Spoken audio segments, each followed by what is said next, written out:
আমরা যখন মায়ের গর্ভে ছিলাম এবং আমাদের বয়স ছিল 4 মাস 10 দিন, তখন আল্লাহর পক্ষ থেকে একজন ফেরেশতা এসেছিলেন। এসে মায়ের গর্ভে রূহটাকে ফুঁকে দিয়েছেন এবং 4টা বিষয় লিখে দিয়েছেন। 1 নাম্বার, এই গর্ভের সন্তানের হায়াত কতটুকু হবে। 2 নাম্বার, তার রিজিক কি কি হবে। 3 নাম্বার, সে সৌভাগ্যবান হবে না দুর্ভাগ্যবান হবে। 4 নাম্বার, সে দুনিয়াতে কি কি আমল করবে। এই 4টা বিষয় লিখে দেওয়া হয়েছে। এর মধ্যে সবচেয়ে ইম্পর্টেন্ট বিষয় হচ্ছে হায়াত সময়, সে কতদিন বাঁচবে। হায়াতের মধ্যে বরকত হয়, কিন্তু আল্লাহ পাকের নির্ধারিত হায়াত কিন্তু বাড়েও না কমেও না। আল্লাহ পাক যে সময় নির্ধারণ করেছেন, এই সময়টুকুই আমাদের দুনিয়ার হায়াত। আল্লাহ পাক নির্ধারণ করে বলেছেন লিয়াবলুয়াকুম আইয়ুকুম আহসানু আমালা। এই হায়াত মওত সৃষ্টি করার বিষয়টা হচ্ছে আল্লাহ পাক দেখতে চান দুনিয়াতে তোমাদের মধ্যে কাজে কে শ্রেষ্ঠ, কাজে কে উত্তম। আহসান কে, কাজে সেরা কে। আল্লাহ পাক দেখতে চান না আমলের মধ্যে এভারেজ কে, গতানুগতিক কে। আল্লাহ পাক দেখতে চান আমলের শ্রেষ্ঠ কে। কাবীর মানে বড়, আকবার মানে সবচেয়ে বড়, সগীর মানে ছোট, আসগর মানে আরো অনেক ছোট, হাসান মানে হচ্ছে ভালো উত্তম, আহসান মানে সবচেয়ে ভালো, বেস্ট ওয়ান।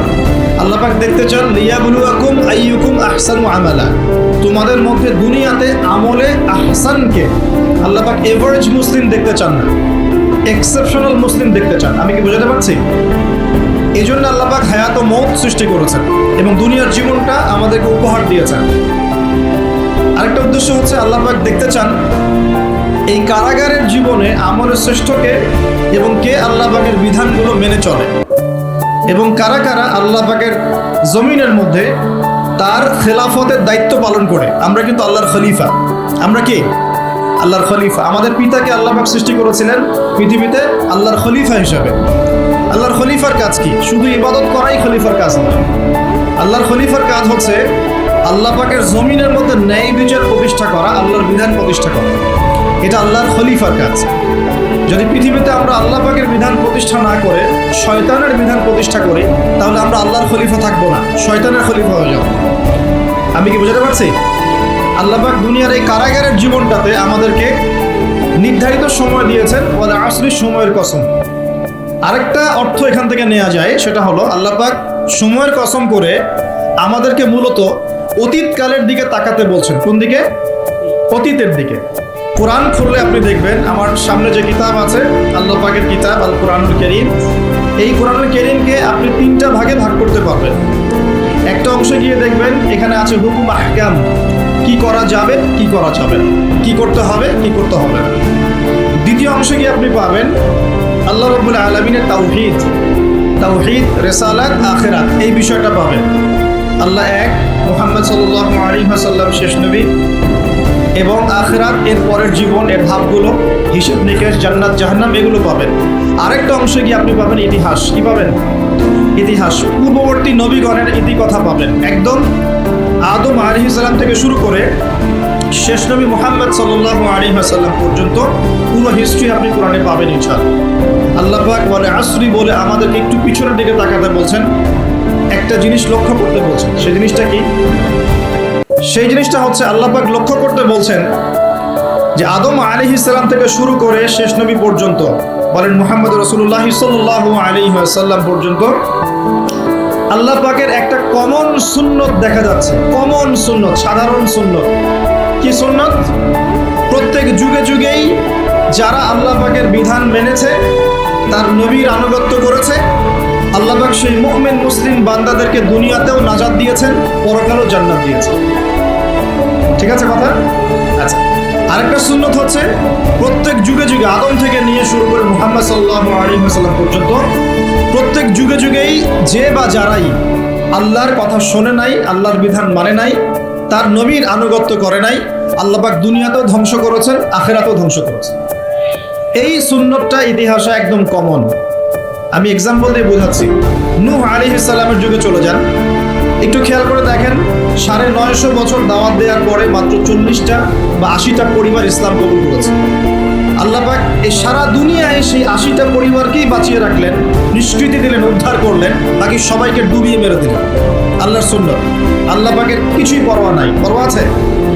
আচ্ছা, তারও একটু আগে যান, আদম আলাইহিস সালামের দুই ছেলে হাবিল এবং কাবিল, মনে আছে? কাবিলের কুরবানি কবুল হয় না, হাবিলেরটা কবুল হয়। তো এখানে হিংসা, এখানে কি হিংসা, পরশ্রী কাতরতা, তারটা কেন কবুল হয়, আমারটা কেন হয় না? এই হিংসার বশবর্তী হয়ে এক পর্যায়ে কাবিল হাবিলকে হত্যাই করে ফেলে, এবং সেই হত্যাকাণ্ডের সাক্ষী ছিল একটা পাখি, তার নাম কি? কাক। কাক, হ্যাঁ। বিষয়টা হচ্ছে যে কাক সাক্ষী যে আদম আলাইহিস সালাম এর দুই সন্তান, এক সন্তানকে হত্যা করার পর আরেক সন্তান মাথায় হাত দিয়ে বসে আছে, কিভাবে তার ভাইকে দাফন করবে এই জ্ঞান তার কাছে নাই। আল্লাহ পাক কাককে পাঠালেন, সে মাটি খুঁড়ে দেখালো কিভাবে দাফন করতে হয়। তার মানে শিক্ষা আমাদের চারপাশেই আছে। শিক্ষা গ্রহণ করার জন্য সবসময় টেক্সট বুকের প্রয়োজন হয় না। যে আল্লাহ পাক কি কসম করতে পারেন কিনা, উত্তর হচ্ছে হ্যাঁ, আল্লাহ রাব্বুল আলামিন তার সৃষ্টির কসম করতে পারেন, কিন্তু সৃষ্টি হিসেবে আমাদের জন্য জায়েজ নেই যে আমরা আল্লাহ ছাড়া অন্য কারো নামে কসম করব। নবী সাল্লাল্লাহু আলাইহি ওয়াসাল্লাম বলেছেন, মান হালাফা বিগাইরি ইসমিল্লাহি ফাকাদ কাফারা, কেউ যদি আল্লাহ ছাড়া অন্য কারো নামে কসম করে বা শপথ করে, সে যেন কুফরি করলো। কি করলো? আমরা যদি কসম করতেই চাই, শপথ করতেই চাই, তাহলে আল্লাহর নামেই কসম করতে হবে। আর আল্লাহর নামে কসম করলে অবশ্যই কসম পূরণ করতে হবে, শপথ পূরণ করতে হবে। যদি পূরণ না করি কাফারা দিতে হবে, কমপক্ষে 3টা রোজা রাখতে হবে। আল্লাহ পাক তার সৃষ্টির নামে কসম করে থাকেন, যেমন আল্লাহ পাক বলেছেন তিন ফলের কসম, ওয়া জাইতুনের কসম। 3 ফল খেয়েছেন কখনো? জাইতুন ফল দেখেছেন? জাইতুনের তেল সম্পর্কেও হাদিসে আসছে, এটা বরকতময় তেল। জাইতুনের তেল বরকতময়, এটাকে খেতে বলা হয়েছে, গায়ে ব্যবহার করতেও বলা হয়েছে। ওয়া তুরি সিনিন, আল্লাহ পাক তুর পাহাড়ের কসম করেছেন, সিনাই পর্বতের কসম করেছেন। ওয়া হাযাল বালাদিল আমিন, এই পবিত্র শহরের কসম বলতে আল্লাহ পাক মক্কার কসম করেছেন। এরকম প্রচুর কসম আল্লাহ পাক কোরআনে করেছেন। স্পেশালি আম্মা পারা, যেটা আমরা বলি 30তম পারা, এই পারায় প্রচুর শপথ আপনি দেখতে পাবেন। ওয়া দুহা, দ্বিপ্রহরের কসম। ওয়াল লাইল, রাতের কসম। ঠিক আছে? কোন কোন ক্ষেত্রে আল্লাহ পাক এই মহাবিশ্বের কসমও করছেন তারকার অবস্থান স্থলে। আল্লাহ পাক বলছেন, ফালা উকসিমু বিমাওয়াকিন নুজুম ওয়া ইন্নাহু লাকাসামুন লাউ তা'লামুন আযীম। সূরা ওয়াকিয়ার শেষের দিকে আল্লাহ পাক নক্ষত্রগুলোর অবস্থান স্থলের কসম করেছেন। কোন কোন ক্ষেত্রে আল্লাহ পাক নিজেরও কসম করেছেন, ফালা ওয়া রাব্বিক, কখনো নয়, তোমার রবের শপথ করে বলছি, তোমার রবের শপথ করে বলছি, মানে আল্লাহ পাক নিজেই নিজের কসম করছেন যে ফালা ওয়া রাব্বিকা, কখনো নয়, তোমার রবের কসম করে বলছি, তারা মুমিন হতে পারবে না যতক্ষণ পর্যন্ত তোমাকে হে নবী মুহাম্মদ সাল্লাল্লাহু আলাইহি ওয়াসাল্লাম তাদের মধ্যে অমীমাংসিত বিষয়ে তোমাকে ফয়সালাকারী রূপে গ্রহণ না করছে। এখানে আল্লাহ পাক নিজের কসম করছেন। আল্লাহ রাব্বুল আলামিন আল কোরআনে বহু কসম করেছেন, আর এটা প্রত্যেক বুদ্ধিমান শ্রোতাই বুঝে ফেলবেন।